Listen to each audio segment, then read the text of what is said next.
Hi, I'm Greg DeRocher from SafeRideForKids.com, where we help parents just like you travel safely with their children every time.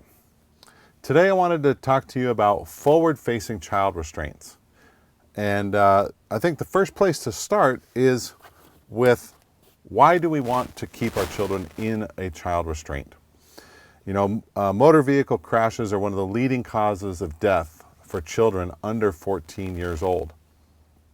And as a child passenger safety technician, on a national average, at least 90% of child restraints have one or more misuse. What that means is that if we're not doing things exactly correctly as the manufacturers recommend, then we're actually putting our kids at risk. So we're here to help you do it correctly. Today I'm going to talk about general principles that apply no matter what brand of child restraint you use. But I also encourage you to read your owner's manual for your child restraint to learn the specifics about the seat that you're using. Today we're looking at this seat, which is a Britax. The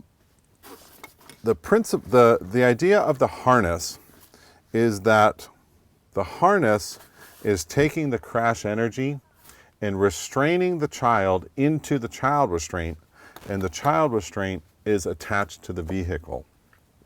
We have another video up that you can find that talks about how to correctly use your vehicle's seatbelt system to restrain the child restraint and make sure that it's locked. So if you have any questions about that, make sure you visit that video.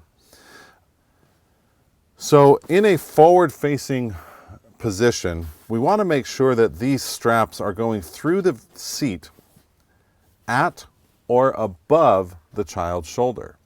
Now, this seat, right now, they're in the lowest slot possible because our child is rear facing.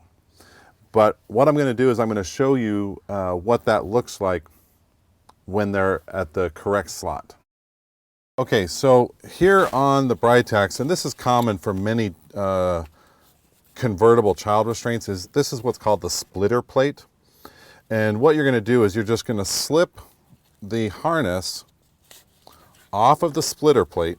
And what I suggest for most parents to do is do one at a time.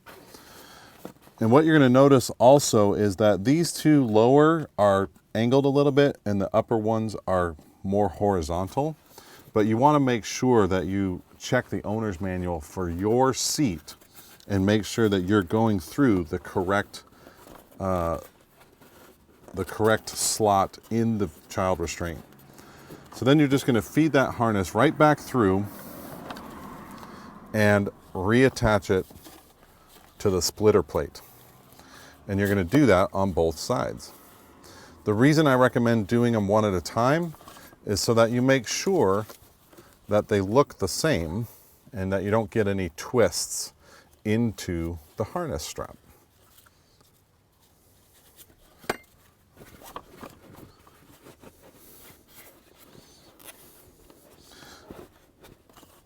So you can see how quickly and easily you can do this with a little bit of practice.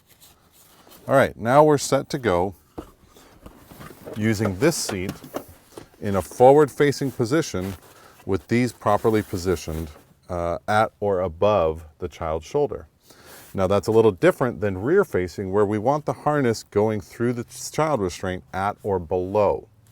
But for forward-facing, we want it at or above the child's shoulder.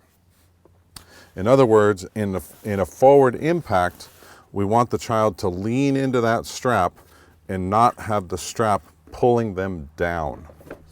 The next step, after you've made sure that you're in the right harness slot, is to tighten the harness straps. So you get them both buckled, you secure the chest clip, and then you go ahead and pull the adjustment strap until these straps are nice and snug on the child. You want to make sure that this harness retainer clip is at approximately the armpits of the child. And then you're going to make sure that it's tight enough that you cannot pinch the webbing. If you can pinch the webbing like this, it's too loose. what you want to be able to do is just kind of maybe bunch it up a little bit, but not be able to actually pinch the webbing. At this point, oftentimes, if you live in a colder climate, the question comes up, what about the winter time? We want to make sure that these harness straps are as close to the child's body as possible. So no more than like a sweater or a sweatshirt underneath the harness system. So what you can do is bring the kid to the car, take their coat off, put them in the child restraint, and immediately put their coat back on them, so that the coat or blanket is on top of the harnessing system, so that these straps are close to their body, so that there's not a lot of extra padding. Because what'll happen is in a crash, if we got a big fluffy down coat on in a crash, all that padding is going to squish, then the harness straps become loose and the child can be put at risk. So those are the general principles about harnessing. The next thing we're going to talk about is the the seatbelt path, which for a convertible child restraint that goes forward facing is you're going to have a forward facing belt path, which is usually here in the back. Again, consult your owner's manual for your child restraint to identify the forward facing belt path and the rear facing belt path, which is found on any convertible child restraint. If your child restraint does not go rear facing, in other words, it's a forward facing only child restraint, then you're only going to have a forward facing belt path. So in order to install this seat in the vehicle using the vehicle seatbelt system, it's a pretty easy process.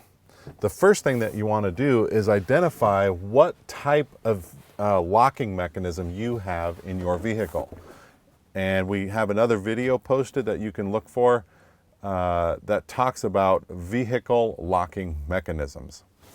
This vehicle happens to have a switchable retractor.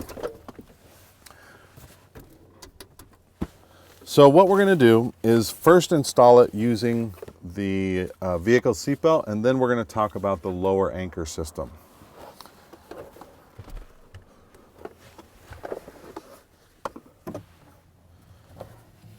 So what you're going to do is you're going to take the vehicle seatbelt,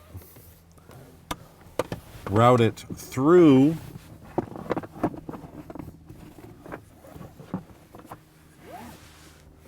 the child restraint, and then, whoa,